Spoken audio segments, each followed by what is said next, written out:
बिस्मिल्लाहिर्रहमानिर्रहीम। अस्सलाम वालेकुम डियर स्टूडेंट्स। हम डिस्कस कर रहे हैं इनहेरिटेंस और हम इस वक्त जो टॉपिक डिस्कस कर रहे हैं वो पॉलीजेनिक ट्रेड्स का है। पॉलीजेनिक ट्रेड्स उन खुसूसियात को कहा जाता है जिनको एक से ज़्यादा जीन्स कंट्रीब्यूट करते हैं। इन जीन्स की एलील का एक दूसरे के साथ बिहेवियर भी डोमिनेंस वाला नहीं है, बल्कि हम कह सकते हैं किसी हद तक इनकम्प्लीट डोमेन जैसा है। और यहाँ हर एलील या कुछ कंट्रीब्यूट करती है या नहीं करती है। और जब हाइब्रिड हो तो ये एक दूसरे के ऊपर डोमिनेंट नहीं होती हैं। जो कैपिटल में हो आमतौर पर वो कंट्रीब्यूट करती है, जो कैपिटल में ना हो वो कंट्रीब्यूट नहीं करती। अब इसकी आज एक मिसाल पढ़ेंगे, व्हीट ग्रेन कलर, गंदम के बीज का रंग। उसी हिसाब से आटा भी मिलता है। मसलन अभी हम सब दो तरह के आटा से वाकिफ़ हैं। एक को सुपर कहा जाता है, एक को फाइन कहा जाता है। फाइन आटे का रंग सफ़ेद होता है बहुत ज़्यादा, सुपर का रंग थोड़ा सा सुर्खी माइल होता है, सफ़ेद नहीं होता है। और हमारे यहाँ ये फाइन और सुपर का इशू ग्रेन के कलर की वजह से नहीं है, बल्कि जिस ग्रेन से उसका सीड कोट हटा के अंदर सिर्फ खालिस स्टार्च को बारीक पीसा गया है वो फाइन आटा कहलाता है। जिसमें ये छिलका भी शामिल हो, जिसको आमतौर पर हम चोकर कहते हैं, वो भी शामिल हो, उसको हम सुपर कहते हैं। तो गंदम के 7 रंग हैं और इसकी वजह ये है कि व्हीट ग्रेन कलर को 3 जीन्स कंट्रोल करते हैं। 3 जीन्स हैं तो इसका मतलब 6 एलील्स हैं और इसीलिए एक पॉलीजेनिक ट्रेट है। अच्छा, जीन्स के नाम आसानी की खातिर ए, बी और सी रखा गया है। ए की 2 एलील्स हैं, एक कैपिटल एलील है, एक स्मॉल एलील है। कैपिटल एलील कलर ऐड कर सकती है, स्मॉल एलील कलर ऐड नहीं कर सकती। इसी तरह बी की भी 2 एलील्स हैं, बी और स्मॉल बी। सी की भी 2 है, कैपिटल सी और स्मॉल सी। तो हम यहाँ से सिंपली ये कह सकते हैं कि जिनको हमने बोल्ड लेटर में लिखा है या कैपिटल लेटर में लिखा है वो कलर कंट्रीब्यूटिंग एलील्स हैं, और जिनको हमने स्मॉल लेटर में लिखा है वो कलर नॉन कंट्रीब्यूटिंग है। अब कम्बिनेशन बनेगी इन सब की, तो उसी से पौधे के रंग का इजहार होगा।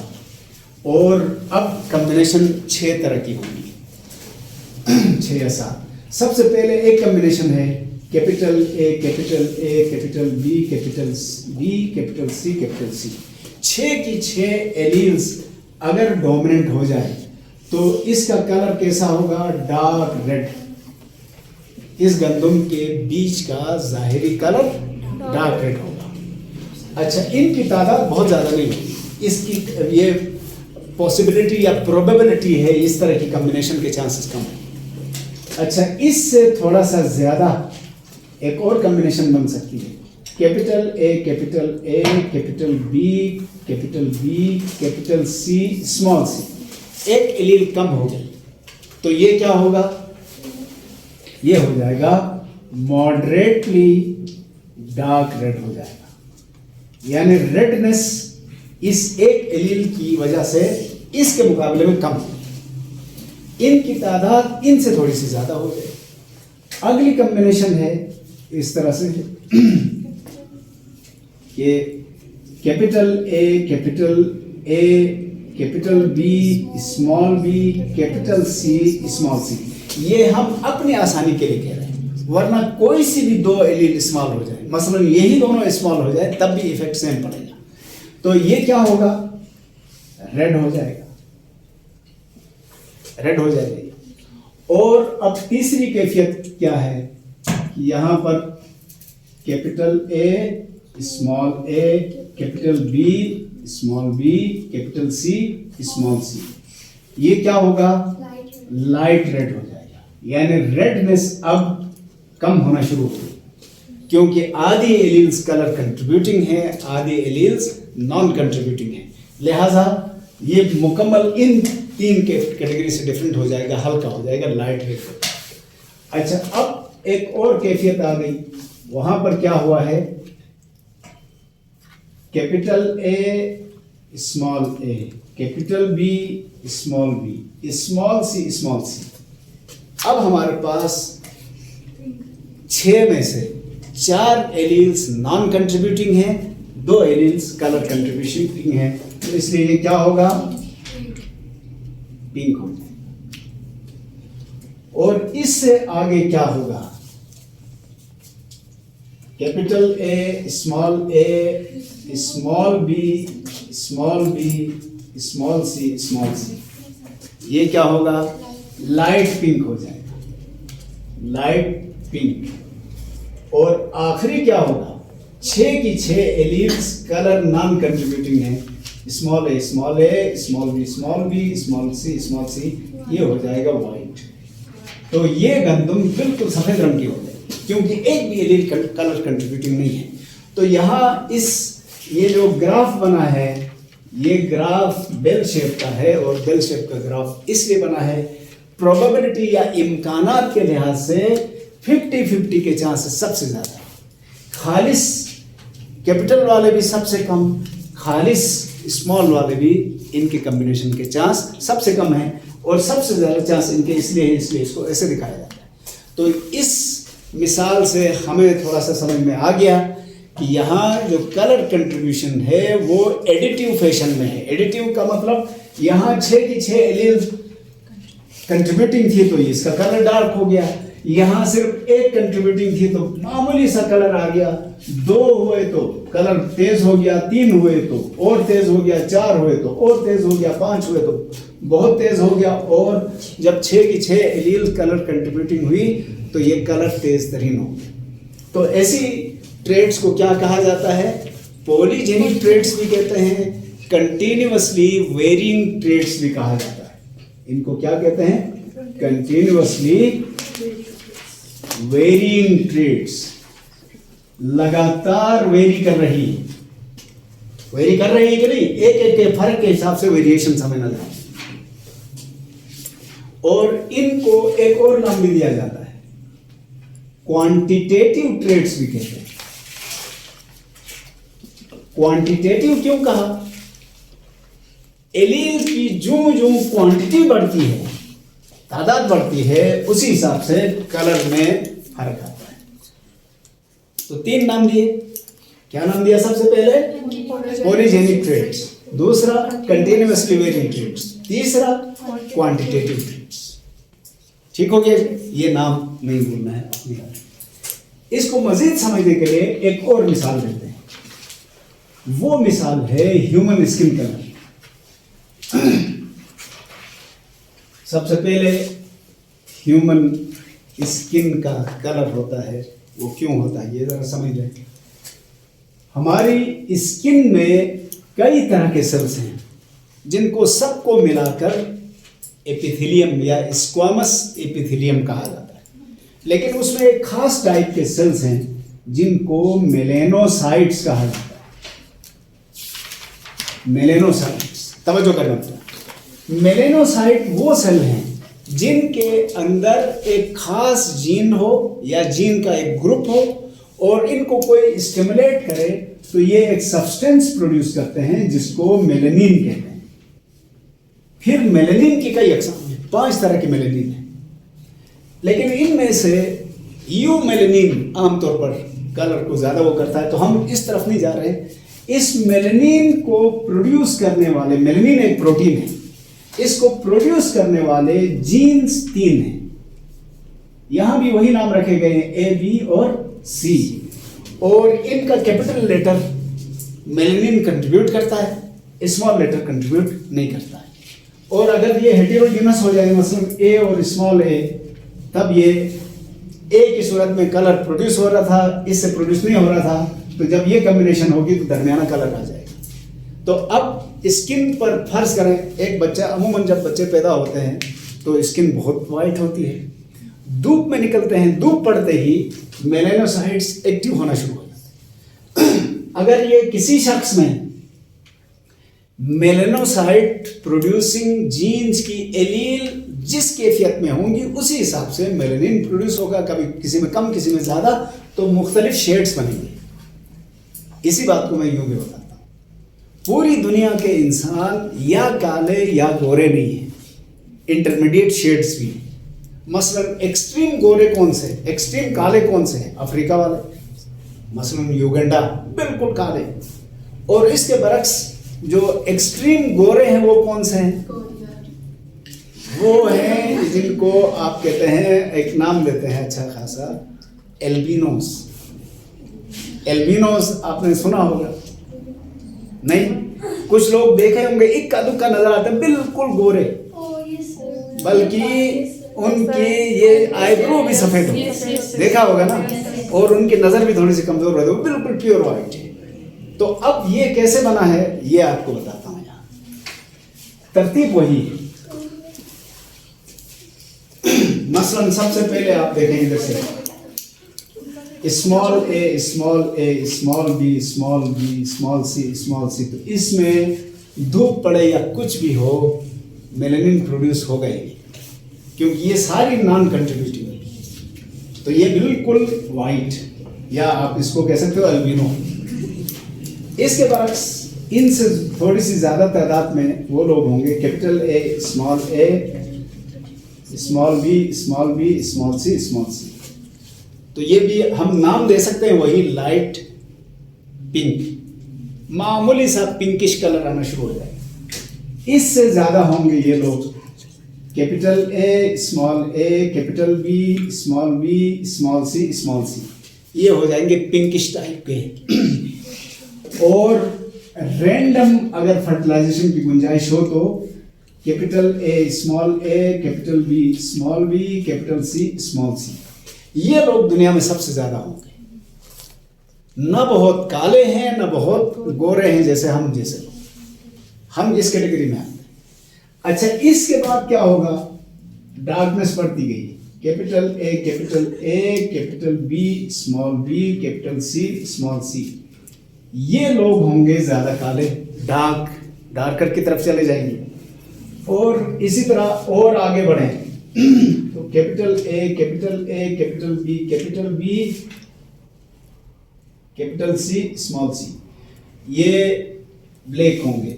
और जो capital A capital B capital C होंगे, ये सबसे डार्केस्ट रंग के होंगे, प्योर अफ्रीकन ये है। अच्छा, मैं यहाँ पर ये बता रहा था, आई एम सॉरी, मैंने एक गलती की, वो ये थी कि इनको मैंने हमारे जैसे कहा नहीं है। ये ओबामा नाम सुना था आपने? yes. ओबामा जैसे। ओबामा की माँ गोरी थी, अंग्रेज, बाप काला था, इसलिए ओबामा में ये वाली कॉम्बिनेशन हुई। इसके लिए खास नाम दिया जाता है जो इस वक्त जहन से निकल गया। तो क्योंकि ऐसा मुमकिन नहीं है, अमूमन शादियां काले लोग कालों में करते हैं, गोरे लोग गोरों में, तो ये वाली फिगर आए जरूरी नहीं है। लेकिन अगर हम फर्ज कर लेते सारी दुनिया के इंसानों को काले गोरे को देखे बगैर शादी की इजाजत होती तो ये कॉम्बिनेशन आ सकती थी। ठीक है, तो ये पॉलीजेनिक ट्रेट की एक और मिसाल थी। अब हमारा मौजू बदल रहा है। अब एक और मसला है, इसको कहते हैं एपिस्टेसिस। एपिस्टेसिस की पहले कैफियत समझ लें या इसकी डेफिनेशन समझ लें। Effect of expression of one gene on the expression of another gene located on a different locus। बहुत बारीक सा फर्क है, वो आपने जहन में रखना है। मैं दोबारा बताता हूं ये क्या लिखा हमने। दो जीन्स हैं, एक किसी जगह है एक कहीं और है। दोनों की लोकस तो आपको बताया था ना, जहां जीन क्रोमोसोम के ऊपर पाया जाता है उस जगह को लोकस कहते हैं। दोनों का लोकस अलग है, क्रोमोसोम भी अलग हो सकता है, लेकिन एक जीन किसी और जगह मौजूद उस जीन के एक्सप्रेस होने को या उस जीन की प्रॉपर्टीज को मुतासिर करे, तो इस ताल्लुक को, इस मुतासिर करने के ताल्लुक को एपिस्टेसिस कहते हैं। जो मुतासिर करता है वो एपिस्टेटिक जीन कहलाता है, एपिस्टेटिक जीन कहलाता है वो। और जो मुतासिर हो जाता है वो हाइपोस्टेटिक जीन कहलाता है, हाइपोस्टेटिक जीन कहलाता है। अभी तक हमने 3 कैफियतें पढ़ी, ये लिख लिया आपने जी। मैं तीनों को आपके सामने रखता हूं ताकि आप बड़े आराम से इन तीनों में फर्क करें। एक जीन है, फर्ज कर लें, उसका नाम ए है, उसकी 2 एलील्स हैं, ए और स्मॉल ए।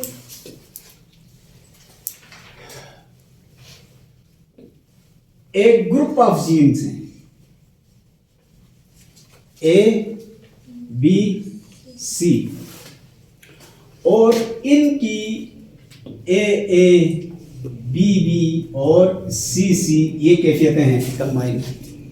अब क्या है, एक और जीन ए है और कोई और जीन बी है, इनके ताल्लुकात हैं। पहले ये वाला समझ लें, जीन ए है, उसकी 2 अलग एलील हैं, एक कैपिटल एलील ए है, दूसरी स्मॉल ए है। जब ये इस हालत में हो, ये जीन एक ही ट्रेट को कंट्रोल कर रहा है, लेकिन जब ये कंबाइन हो तो ये शो हो जाती है, ये नहीं होती है, तो हम इसको क्या कहते थे, कंप्लीट डोमिनेंस रिलेशनशिप है। एक ही जीन के 2 एलील के ताल्लुक को डोमिनेंस रिलेशन कहते हैं। ये दूसरी कंडीशन है जिसमें ट्रेट एक है, जीन्स 3 है और उनकी 6 एलील कंट्रोल करती है। इसको हमने क्या नाम दिया, पॉलीजेनिक कहा। अब यहां पर क्या है, एक जीन और है, ये किसी ट्रेट को कंट्रोल करता है, दूसरा जीन कहीं और है, और उस जीन की एलील की एक खास कॉम्बिनेशन हो तो इस ट्रेट को मुदाखलत करता है। यानी वो क्या कर रहा है, खुद कोई काम नहीं कर रहा है, इसके काम में दखल दे रहा है। तो जो दखल देने वाला है वो एपिस्टेटिक जीन कहलाता है, जिससे मुतासिर हो जाता है वो हाइपोस्टेटिक जीन कहलाता है। तो तीनों में फर्क समझ में आ गया। एक ही ट्रेट को कंट्रोल करने वाला एक जीन, लेकिन उसकी 2 मुख्तलिफ एलील हों, इकट्ठी हो जाए तो एक एलील शो हो जाती है, दूसरी शो नहीं होती, या दोनों थोड़ी सी हो जाती हैं, तो वो डोमिनेंस रिलेशनशिप कहलाता है। जब एक ही ट्रेट को एक से ज्यादा जीन कंट्रोल करें तो उसको हम पॉलीजेनिक कहते हैं। जब एक जीन एक ट्रेट को कंट्रोल कर रहा है, कोई और जीन दूर बैठ के फैसला करेगा कि ये ट्रेट को किस तरह से शो करे, तो इस रिलेशनशिप को क्या कहते हैं, एपिस्टेसिस। अब मैं मिसाल बताता हूं आपको। कुत्ते के मिसाल भी क्या दी गई है, स्किन या coat colour of a dog race called Labrador, Labrador retriever का एक कुत्ते की नस्ल है। इसका कोट कलर से मुराद कुत्ते का रंग कैसा है, 3 रंगों में पाया जाता है। ब्लैक भी है, चॉकलेट भी है और येलो भी है। अच्छा, इसके लिए क्या है, जब बी जीन का नाम रखते हैं, एक जीन है उसका नाम बी है, तो उसकी 2 एलील्स हैं, कैपिटल बी और स्मॉल बी। अब होता क्या है, अगर ये कैपिटल बी हो, और मैंने पहले आपको बताया है, अगर लेटर एक इस्तेमाल हो लेकिन कैपिटल और स्मॉल हो तो इनका रिलेशनशिप क्या है, कंप्लीट डोमिनेंस का रिलेशनशिप। अगर कैपिटल बी हो तो ये ब्लैक होता है, अगर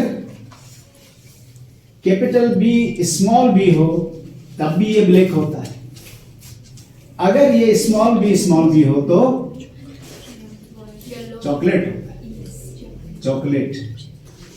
इसका मतलब कुत्ते के स्किन के रंग का फैसला जीन भी कर रहा है और उसकी एलील्स कर रही है। कैपिटल बी हो तो ब्लैक है, कैपिटल बी स्मॉल बी हो तब भी ब्लैक है, यानी ये डोमिनेंट है, ये रिसेसिव है। लेकिन अगर स्मॉल बी हो तो ये चॉकलेट होगा। लेकिन ब्लैक होगा या चॉकलेट होगा, इसका फैसला एक और जीन करता है, वो किसी और लोकस पर मौजूद है, वो जीन है ई, जीन ई। जीन ई की भी दो एलील्स हैं, कैपिटल ई भी है, स्मॉल ई भी है। ये ब्लैक तब होगा जब या तो इस जीन की दोनों एलील्स कैपिटल ई हो या कैपिटल ई स्मॉल ई। लेकिन अगर ये स्मॉल ई हुआ तो इसके साथ ये भी येलो हो जाएगा और वो भी येलो हो जाएगा। नहीं समझे? दोबारा सुन लें, मैं आपसे ये कह रहा हूं, अब मैं इन सबको जोड़ के बताता हूं। कैपिटल बी साथ में कैपिटल ई या कैपिटल ई स्मॉल ई हो तब क्या होगा? Black. Capital B small B capital E या कैपिटल ई स्मॉल ई हो तब ये क्या बनेगा? ब्लैक। फिर ब्लैक बनेगा ना। स्मॉल बी के साथ कैपिटल ई या कैपिटल ई स्मॉल ई हो तो तब क्या बनेगा? चॉकलेट। लेकिन अगर इन्हीं के साथ स्मॉल ई आ गया तो ये सब क्या हो जाएंगे? येलो हो जाएंगे। इसका मतलब ये हुआ जीन ई की homozygous recessive form is epistatic on gene B. Gene B की जो भी कॉम्बिनेशन हो उसके ऊपर जीन ई की homozygous recessive form epistatic effect डालती है। एपिस्टेटिक इफेक्ट का मतलब क्या हुआ? तवज्जो चाहूंगा। अगर जीन ई स्मॉल ई की कंडीशन में हो तब जीन बी चाहे इस हालत में हो या इस हालत में हो, ये अपने आप को शो नहीं कर सकता, येलो हो जाएंगे। तो जीन बी के एक्सप्रेशन का दार मदार किस पे हुआ? जीन ई की इन कॉम्बिनेशन पर हुआ। अगर ये दोनों कॉम्बिनेशन इनके साथ आ गई तो जीन बी एक्सप्रेस हो जाएगा। लेकिन अगर जीन ई की ये कॉम्बिनेशन हो गई तो जीन बी एक्सप्रेस नहीं हो सकता। तो एक जीन ने दूसरे जीन की एक्सप्रेशन को मुतासिर किया। इस मुतासिर करने को एपिस्टेसिस कहते हैं। मुतासिर करने वाले को एपिस्टेटिक जीन, मुतासिर होने वाले को हाइपोस्टेटिक। हो गया? समझ में आ गया?